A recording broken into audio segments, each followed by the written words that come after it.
Hello and welcome back to the channel How We Move the Decimal. In today's video, I am listing tablecloths on eBay. Now my process is I will spend a weekend or 1 or 2 days just photographing everything. And then I save the photos to my computer and I will list them from there. So these have been sitting in my eBay folder for quite a bit since I photographed them. I want to say I photographed them around Christmas time.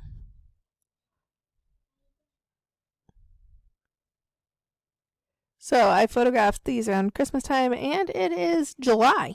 So they have been sitting for quite a bit.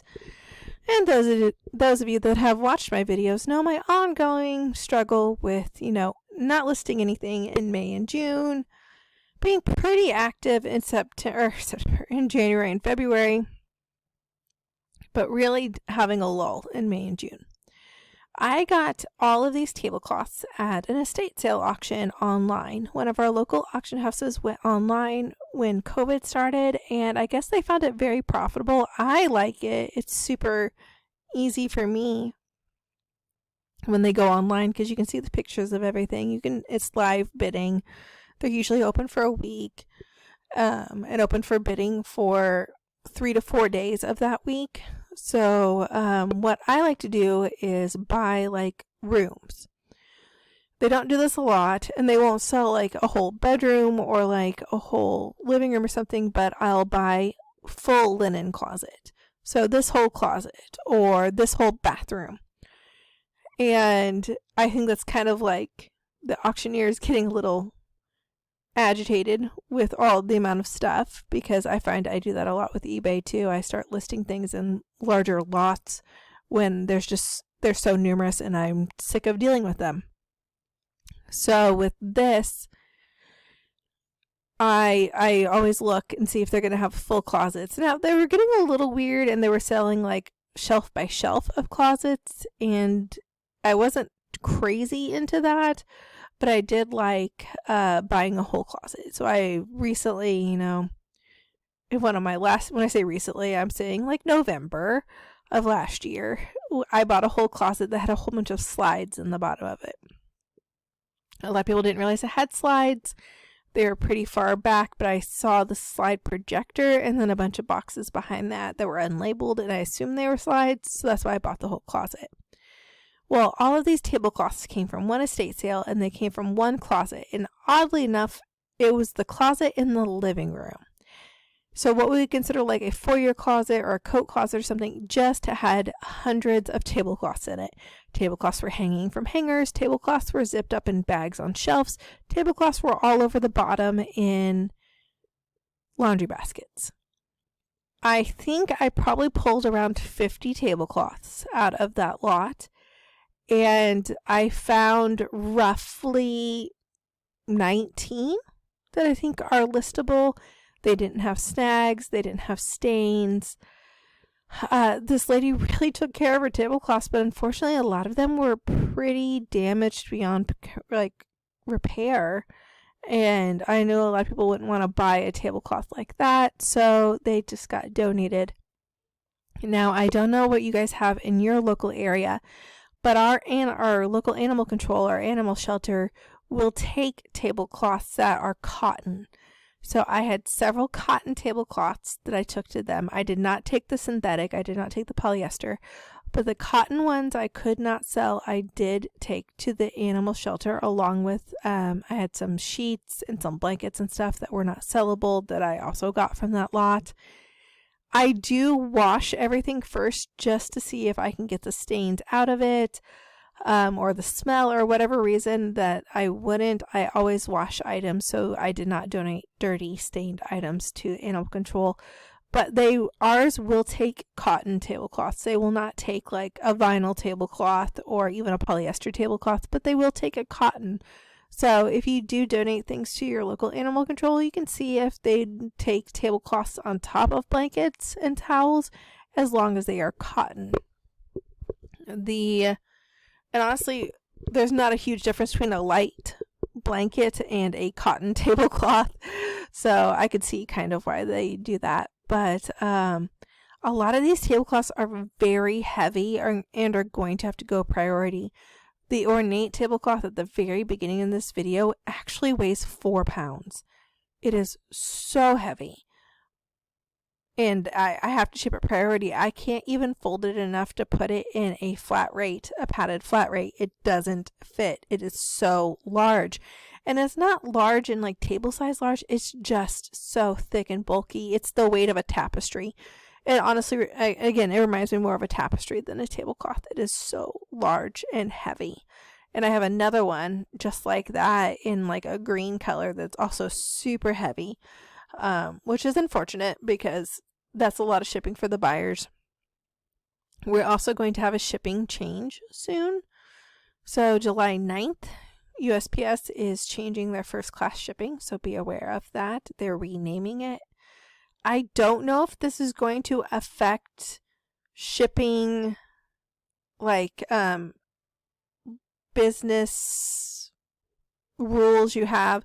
So like when you go to the shipping, you can like click the things you've already made. So like I have 2-day calculated first class. I don't know if that'll affect that or if it'll just change the name. I don't know if I'll have to go in and change all of that on those listings or not.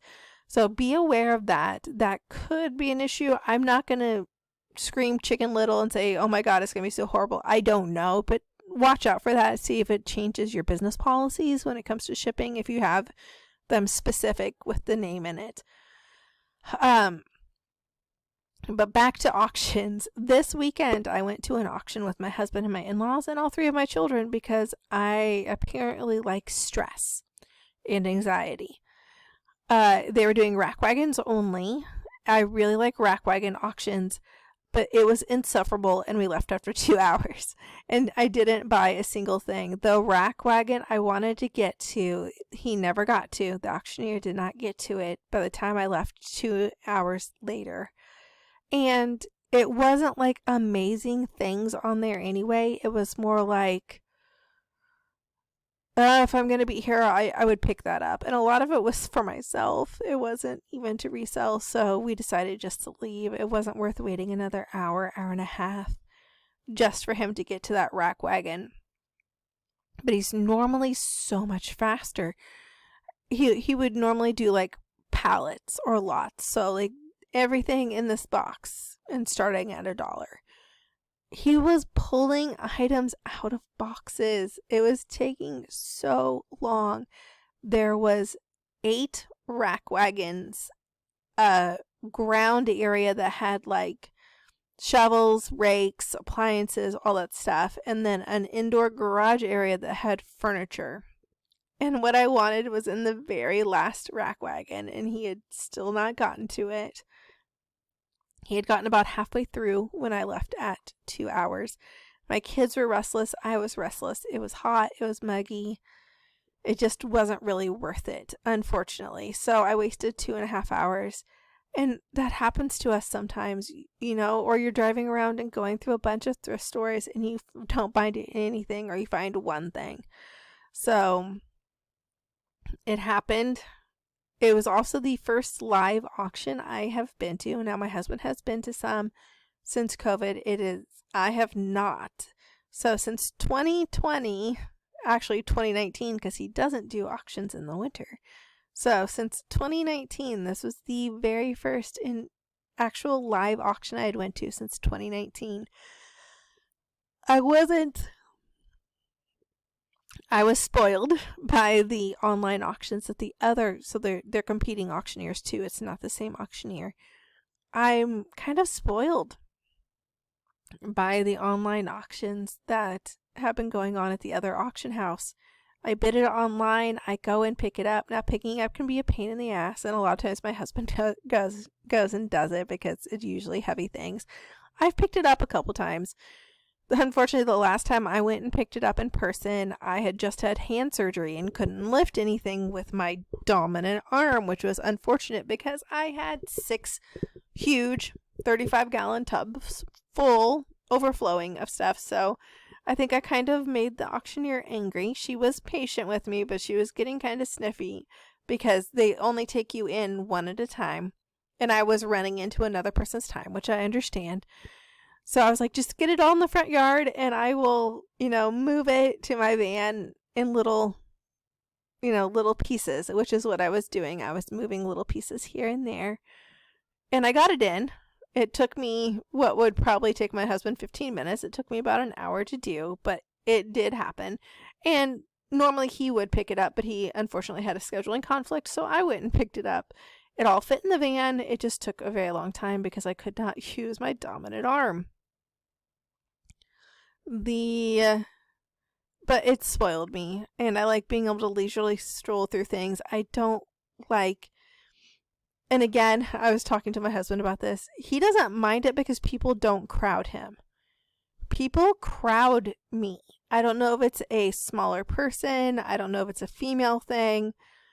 But the auctioneer always sees me, so like I can't fault him on that. But it's just people get up on me. They crowd me. They'll get in front of me. They'll nudge me. They'll push me.